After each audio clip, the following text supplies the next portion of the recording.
É isso mesmo. E esse será um dos dois lados mais relevantes da história desse quadro. Em quase 3 anos no ar, o CNN Dois Lados traz hoje dois arquirrivais para discutir um assunto que é a grande notícia do momento. Nós vamos falar sobre as denúncias envolvendo o ministro do Supremo Tribunal Federal, Alexandre de Moraes, que, segundo reportagem do jornal Folha de São Paulo, teria usado o Tribunal Superior Eleitoral de forma não oficial para investigar bolsonaristas.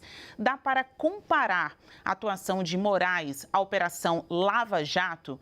Eu não poderia chamar debatedores melhores para tratar deste assunto. A conversa hoje é com o ex-deputado federal e ex-procurador-chefe da Lava Jato, Deltan Dallagnol, e também o advogado criminalista Antônio Carlos de Almeida Castro, o Cacai. Muito obrigada aos dois, bom dia, obrigada pela participação aqui no nosso Dois Lados. Todo mundo sabe da rivalidade tremenda que vocês possuem, todo o grande público conhece. Mas hoje a gente vai falar objetivamente sobre os casos envolvendo o ministro Alexandre de Moraes e se os métodos utilizados por ele devem ser colocados como estão sendo em dúvida. Eu vou começar com o Deltan Dallagnol. Deltan, você que foi chefe da Lava Jato e foi também alvo da Vaza Jato, que mostrou a divulgação, a troca de mensagens entre integrantes da ex-força-tarefa, né, de investigação da Lava Jato e o então juiz Sérgio Moro. Você encontra semelhanças entre os dois casos? Não encontro, Basília. A Vaza Jato foi um monte de fofoca querendo bancar escândalo sem uma ilegalidade comprovada ao longo de toda a história. Já quando a gente olha para essa Vaza Toga, a gente tem que entender o que está acontecendo. É uma história de 3 cenas. Em primeiro lugar, a gente vê ali que Alexandre de Moraes ele escolhia alvos. Por exemplo, ele escolheu como alvo a Revista Oeste e, se não tivesse nada, aí use a sua criatividade.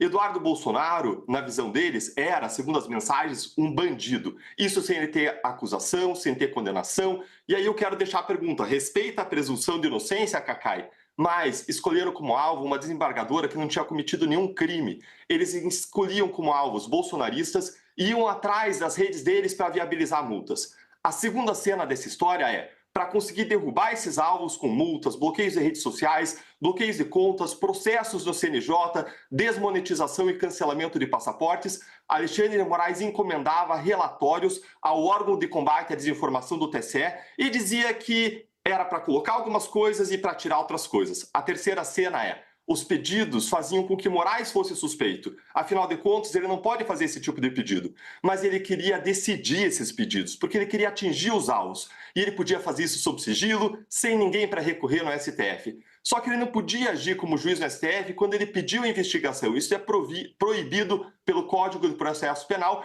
que veda a iniciativa do juiz. É ainda proibido pelas regras de suspeição e impedimento que impedem que ele atue quando ele aconselhou as partes. No caso, quando ele determinou o que o órgão de combate à desinformação, que fazia os pedidos, deveria fazer. Aliás, atuar quando é suspeito ou impedido caracteriza crime de responsabilidade previsto na lei do impeachment. Aí o que ele fez? Aí ele esfralda os relatórios, adultera os fatos relevantes para dizer que a iniciativa era de uma denúncia anônima ou de parceiros do tribunal. Chegaram a cogitar fazer denúncias anônimas por e-mail com os pedidos para Moraes. E aí, Moraes, o que ele faz em seguida? Detonava os seus alvos, sempre da direita, sempre de uma corrente ideológica, sempre do bolsonarismo. E detalhe importante, eles sabiam que tudo isso era errado. As próprias mensagens revelam do Ayrton Vieira dizendo: nós sabemos que as coisas estão aí difíceis, mas se alguém for questionar, vai dar coisa muito descarada aqui. Eles falavam expressamente reconhecendo que eles mesmos praticavam ilegalidades. Com o equilíbrio do tempo, agora eu vou passar a vez para o advogado Cacai e também gostaria de saber, na sua ótica, tem mais semelhanças, mais diferenças? Dá para comparar a exploração daquelas mensagens entre procuradores da Lava Jato e o juiz Sérgio Moro com este caso agora entre funcionários do gabinete de Alexandre de Moraes? Cacai. Basília, querida, primeiro, obrigado pelo convite, doutor Deltan, que bom poder encontrá-lo depois de tanto tempo. Na verdade, essa é uma estratégia de defesa, né? A Lava Jato, a comparação que se pode fazer com o que está acontecendo nesse momento com o Alexandre, só quem tem má fé, é um uso de má fé. Eu respeito a ampla defesa. Nós temos que pensar que esse grupo da Lava Jato, que era coordenado pelo juiz Sérgio Moro e por parte do Ministério Público, instrumentalizando o Ministério Público, o chefe era o Deltan, eu diria subchefe, que o chefe mesmo era o juiz Sérgio Moro. Esse grupo hoje ele tem interesse em desmoralizar o Supremo Tribunal. Por que tem interesse? É uma estratégia de defesa. O CNJ mandou fazer uma investigação dura, pesada, e saiu um relatório que imputa, eu não estou imputando, eu estou dizendo do relatório do CNJ, crime de corrupção, peculato e organização criminosa, exatamente para o grupo da Lava Jato. Nominalmente, ele cita as pessoas que estavam naquilo que nós chamamos de República de Curitiba. Não tem nenhuma relação. O ministro Alexandre, o que existia na Lava Jato era um conluio, claro, comprovado, entre os procuradores, coordenado pelo doutor Deltan, e o juiz federal, que eu até fico feliz de ele não ter sido cassado, que eu prefiro que o processo seja mais rápido, dando a eles uma ampla defesa, que eles não davam aos réus, no caso da Lava Jato, e que sejam julgados logo pelo Supremo Tribunal, assim que terminar esse inquérito. Agora, Basília, não você comparar o que aconteceu na Lava Jato, onde há comprovadamente havia um conluio criminoso, quem diz isso é o CNJ, e comparar com o direito que tem um ministro do Supremo Tribunal Federal, um ministro do Tribunal Superior Eleitoral, de fazer uma investigação, porque ele tem poder de polícia, artigo 41 do Código Eleitoral, enquanto ministro eleitoral. Não tem absolutamente nenhuma relação. O que nós temos que compreender, e eu respeito, é que há uma linha de defesa, de desmoralizar o Supremo, de desmoralizar o Judiciário. Por quê? Essas pessoas sabem. A Lava Jato foi a base, foi quem propiciou a possibilidade de eleição do Bolsonaro.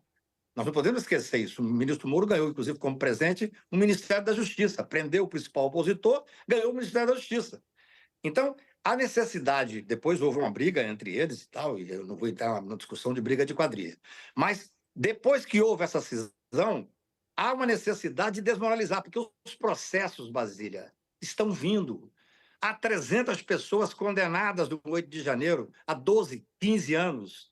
Nós temos agora que cobrar do Ministério Público Federal, talvez a demora seja um motivo maior desse certo desespero por parte daqueles que estão sendo investigados. E eu entendo, eu sou advogado criminal. Se você está num processo e vê aqueles pretendentes a terroristas pegar 15 anos de cadeia, imagina os financiadores, os políticos, os generais e aquele que era o maior beneficiado, que tem mais interesse em desmoralizar o Poder Judiciário, desmoralizar o ministro Alexandre, que faz um trabalho absolutamente técnico. Olha, veja bem, eu advogo o Supremo há 40 anos. Ali tem conversa entre assessores. É normal que se dê assim. O ministro, só para as pessoas entenderem, o ministro tem vários assessores, juízes auxiliares. Quando chega uma tese, ele fala, essa é a tese que eu vou levar adiante. Os assessores vão estudar, vão trabalhar, vão fazer pesquisa jurisprudencial. É normal que fala, não, aqui tem que ser um pouco mais duro. Não, busca uma jurisprudência nisso. Não está escolhendo o alvo. Os alvos é que estavam publicamente fazendo um atentado ao Estado Democrático de Direito. Então, isso é um direito do ministro Alexandre Agil dentro do seu absoluto, legítimo direito, enquanto ministro do TSE, juiz eleitoral, de fazer o que fez. Entrevistar os senhores é um verdadeiro sobrevoo sobre os fatos políticos mais relevantes dos últimos tempos aqui no Brasil. A Lava Jato, completando 10 anos este ano. O senhor Cacai, que defende advogados progressistas, advogados que querem colocar aí em discussão os métodos utilizados por agentes do Judiciário, também do Ministério Público. Defenda a Constituição, então, aqui é um embate, né? É mais do que um debate, é um embate entre duas figuras de muita relevância nacional. Dallagnol, agora é com você. Alguns defensores de Alexandre de Moraes, até não precisa defender porque tem uma amizade com Alexandre de Moraes, claro, mas ao viver a vida aqui no meio jurídico de Brasília, dizem, informalidade não é ilegalidade. Esta é a defesa. Na sua avaliação, Dallagnol, em que pese esta opinião, os atos, as decisões de Alexandre de Moraes entram na berlinda, podem ser invalidadas, anuladas, a depender dessas publicações, das conversas de pessoas de seu gabinete? Dallagnol. Basília, ao contrário do que disse o Cacá, eu não tenho interesse nenhum em desmoralizar o judiciário. Pelo contrário, eu tenho interesse em moralizar o judiciário. Eu tenho interesse no judiciário que puna os corruptos, que livre os inocentes e que não persiga as pessoas praticando censuras e abusos de poder. Eu tenho interesse em buscar justiça, mas eu entendo o Cacá. O que o Cacá está fazendo é, como várias pessoas ao redor do ministro Alexandre de Moraes, que vão de bermuda ao Supremo, usando a sua criatividade. Afinal de contas, é isso que eles fazem. Quando ele diz que o ministro Alexandre de Moraes tem poder de polícia, isso é verdade, mas a questão não é essa. A questão é que esse poder de polícia, ele só autoriza a investigação de desinformação de crimes no período eleitoral, não a investigação criminal para suprir o Supremo. E mais, ainda que ele possa pedir relatórios como ministro-presidente do Supremo, ele não pode usar esses relatórios como ministro juiz no Supremo Tribunal Federal, porque a lei assim veda. Assim, a não ser que o ministro, o Cacá aqui, quase um ministro do Supremo, né, do modo como ele está falando, ele queira derrugar o artigo 3º do Código de Processo Penal, que veda a iniciativa probatória do juiz, todos os artigos que prevêem suspeição e impedimento e o crime da lei do impeachment que impede que um ministro suspeito e impedido atue. Agora, eu concordo com o Cacá em uma coisa. O sistema corrupto ele quer realmente inverter a realidade. É a maior piada do mundo. Eles querem devolver os corruptos a posições de poder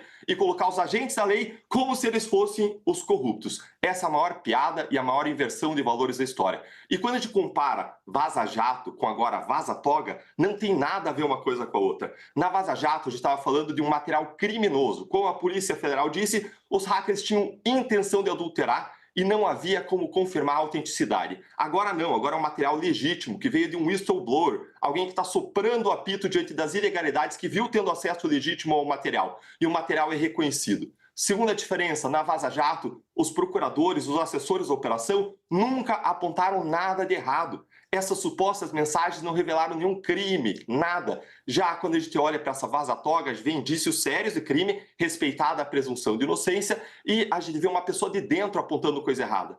Na Vaza Jato, mais de 15 procuradores independentes atuavam, com diferentes vilões do mundo. Se tivesse qualquer coisa errada, não tinha hierarquia. Se alguém visse alguma coisa errada, pegava a sua mala, ia embora e apontava a ilegalidade. Agora não, agora a gente está falando de um órgão controlado, de assessores controlados pelo Moraes, cargos em comissão ou ainda juízes ou assessores do Alexandre de Moraes, todos subordinados a uma única pessoa, a uma única visão de mundo. Quarta diferença, o Intercept, ao divulgar a Vaza Jato, sempre deixou claro que ele tinha lado. Ele estava de um lado e ele nunca escondeu isso. Essas mensagens divulgadas, supostas mensagens da Vaza Jato, foram claramente instrumentalizadas com o objetivo de destruir a Lava Jato, derrubar condenações e assassinar reputações de juízes e procuradores. Existia aí militância. Já agora na Vaza Toga, não. A Folha de São Paulo é insuspeita, ela está à esquerda. Ela apoiou o Alexandre de Moraes em vários atos que ela praticou. Quinta diferença, na Vaza Jato tinha um Ministério Público atuando e tinha um juiz. Agora não, na Vaza Toga é o juiz, procurador e polícia numa só pessoa. Quem defende o sistema acusatório, quem é realmente garantista, é contra isso. Em sexto lugar, os procuradores, o que eles faziam era combater a corrupção bilionária comprovada. O que o ministro Alexandre de Moraes faz é perseguir pessoas que criticam o Supremo Tribunal Federal, é ir atrás do OAS procurando opiniões ácidas para que possa desmonetizar, calar e censurar. Em sétimo lugar, na Lava Jato, tudo era revisado em 3 instâncias.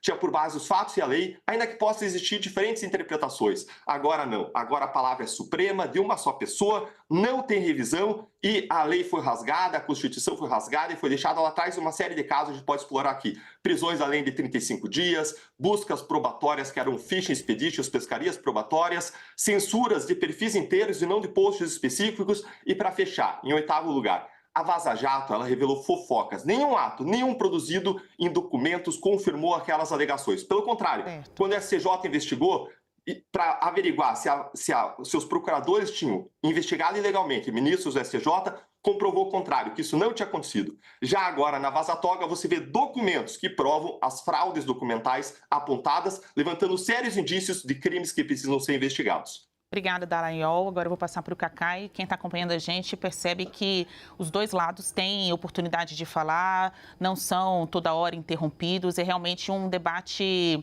justo. né? A gente precisa ouvir os dois lados sobre esta questão. Cacai, com você, quero saber o seguinte: aqui cabe uma discussão sobre qual o papel do judiciário, porque tem muitas pessoas que estão, neste momento, na posição de quem acusa o ministro Alexandre de Moraes, dizendo que, o Moraes investiga, denuncia e julga, estão interpretando assim a partir das notícias que vieram à tona até agora. Na sua avaliação, esta confusão é descabida ou não? Dá para entender por que as pessoas estão achando que Moraes está investigando e não apenas julgando o caso? Cacai. Basília, em primeiro lugar, é muito bom ver o doutor Deltan falar o que está falando, né? Falar em instrumentalização, falar em ilegalidades, em perseguir pessoas. Para mim, isso é uma beleza, porque me remete ao tempo que ele era o chefe o subchefe, que o chefe era o Moro, mas ele era o chefe dos procuradores, e que fazia exatamente isso. Eu acho que ele tem muita condição de falar sobre isso, sim. Até porque eu entendo, repito aqui, que nós temos que dar um amplo direito de defesa a todos esses que estão em posição de ansiedade até, né? Há um relatório do CNJ que é muito grave sobre os membros da 13ª Vara e dos procuradores da República. Esse é um primeiro ponto. Eu respeito aquilo que eles não deram aos réus lá, presunção de inocência. Eu me lembro quando eu entrei com a ADC 43, a presunção de inocência, e nós ganhamos, o Sérgio Moro falou que era a maior derrota da Lava Jato. Agora ele deve ter uma fotozinha dos advogados que defenderam a tese do Supremo Tribunal, porque é o que vai ajudar a todos eles. Veja bem, fazer qualquer comparação.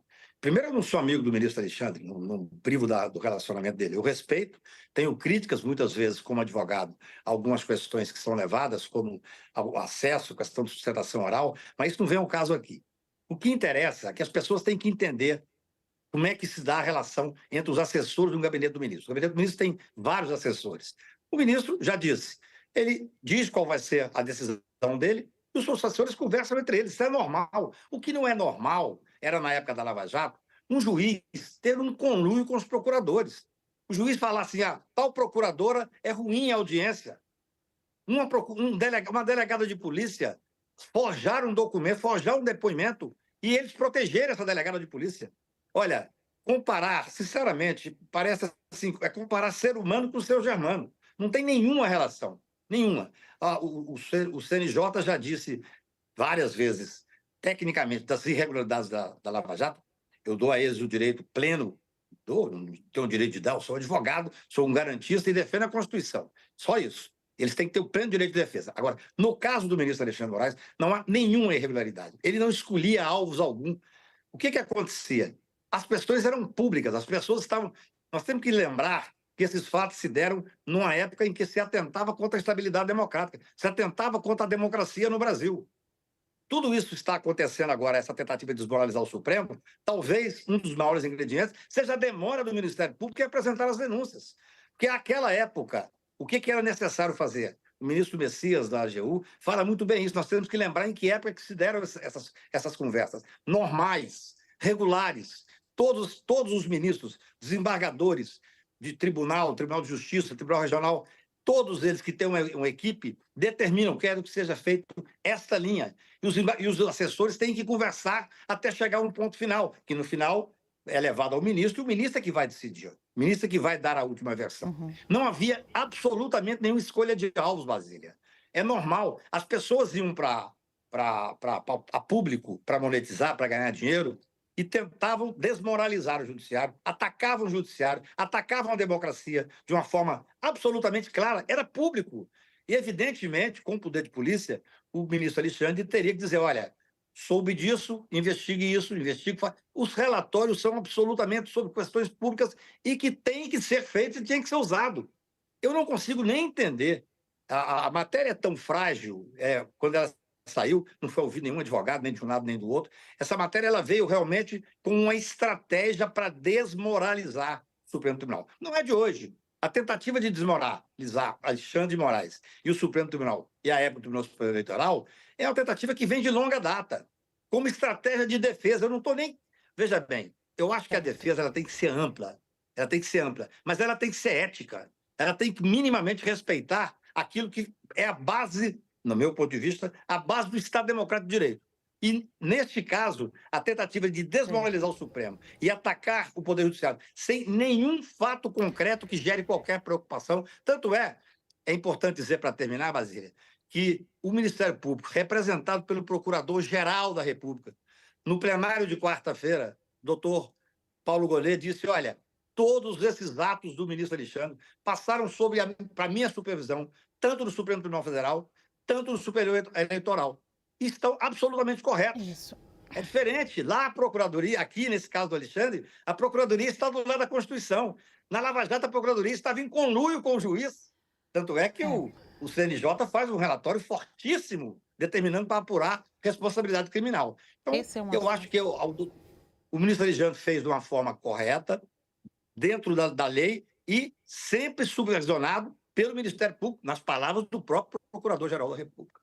Respeitadas aqui as palavras dos dois, este é um assunto que deixa todo mundo à flor da pele, né? Ainda mais quem vive isso no dia a dia, seja Ministério Público, políticos, judiciário, governo, quem está na praça pública, né? De discussão sobre poder, sobre decisões, quem tem a razão neste Brasil. Eu quero agradecer e muito Deltan Dallagnol e Cacai, Antônio Carlos de Almeida Castro, por este debate respeitoso, apesar da inimizade ou da disputa dos senhores. Conversamos hoje com o ex-deputado federal e ex-chefe da Força Tarefa da Lava Jato, Deltan Dallagnol, e também com o advogado criminalista Antônio Carlos de Almeida Castro, o Cacai. Este foi mais um CNN Dois Lados. Obrigada aos senhores. Obrigado, Basília. Um abraço grande a vocês.